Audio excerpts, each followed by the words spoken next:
360R करा या नहीं करा, और PYQ मेथड करा या नहीं, कितने सवाल करे, प्रेजेंट और एब्सेंट, और कल जो शुरू करा था इफेक्टिव स्टडी टाइम, वो कितना, जिन बच्चों ने कैलकुलेट करा है वो जरा मुझे बताएं।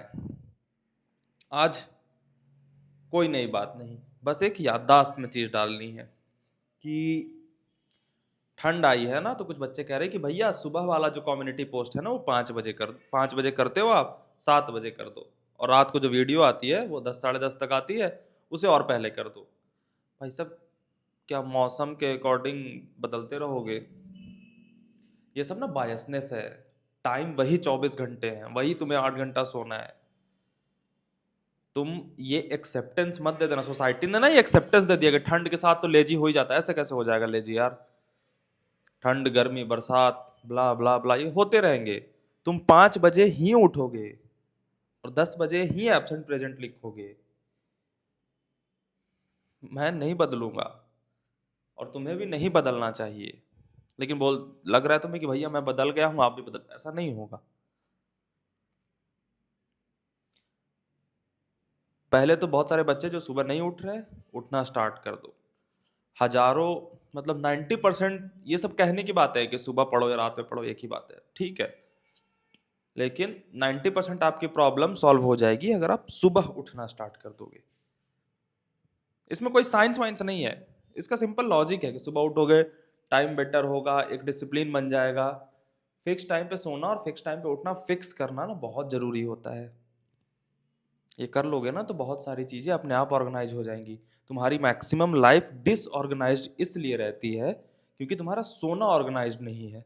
तुमने सोचा कि मैं आज रात को 3 घंटे पढ़ूंगा और उस 3 घंटे में नींद आने लगा, क्योंकि तुम्हें श्योरिटी ही नहीं है कि तुम्हारी नींद का समय कौन सा है। वो फिक्स कर लोगे ना तो बाकी चीजें ऑटोमेटिक अलाइन हो जाती है, क्योंकि बाकी चीजें आप जागते हुए कंट्रोल कर सकते हो, नींद को कैसे करोगे? नींद तो ऐसे आएगा तो ऐसे ऐसे होते ही रहोगे ना लाडले। नींद से लड़ना और उसे फिक्स करना बहुत जरूरी है, याद रखना। तो नींद पे काबू, सुबह वही टाइम, रात को वही टाइम। लेजीनेस को वैलिडेट मत करो। कपड़े पहनो ढंग से, ठंडे वंडे बढ़िया स्वेटर वगैरह पहन के बैठो, गरम गरम शरीर रखो। नींद नहीं आएगी, पढ़ते रहो। शरीर नहीं आत्मा हो।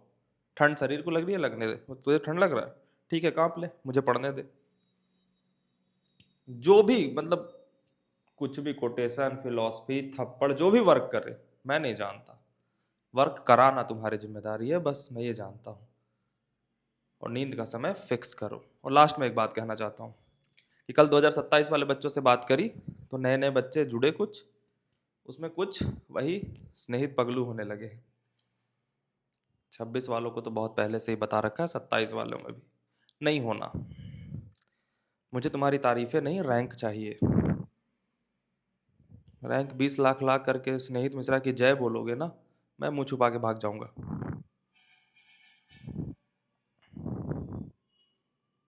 हारे हुए देशों का समर्थन कोई भी देश नहीं मांगता।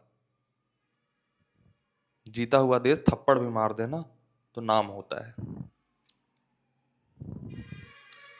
कभी ये देखा है कि इंडिया या अमेरिका और युगांडा में बहुत डिप्लोमेसी चल रही है? अमेरिका, चाइना, इंडिया, रसिया, यही सब एक दूसरे को मार रहे हैं, गाली दे रहे हैं, ब्ला ब्ला कर रहे हैं।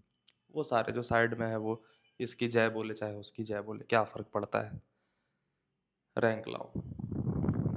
और स्नेहित पगलू हो गया ना तो वो रैंक में बाधा बनेगा।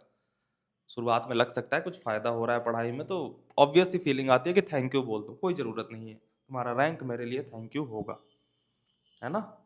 फायदा उठाओ, काम करो, निकलो, प्रेजेंट एब्सेंट लिख के निकलो। तारीफ वारीफ कोई बहुत बढ़िया बात है, ये है वह, कोई जरूरत नहीं है। बढ़िया बात है तो तुम्हारा ये इम्प्रूवमेंट क्यों नहीं हो रहा? फिर एब्सेंट तो लिखा है, लेकिन भैया बात बढ़िया बढ़िया बात है तो फिर एब्सेंट क्यों आया? तुम्हारा बढ़िया बात होती तो उसको प्रेजेंट में कन्वर्ट कर पाती ना। फायदा लो और निकलो।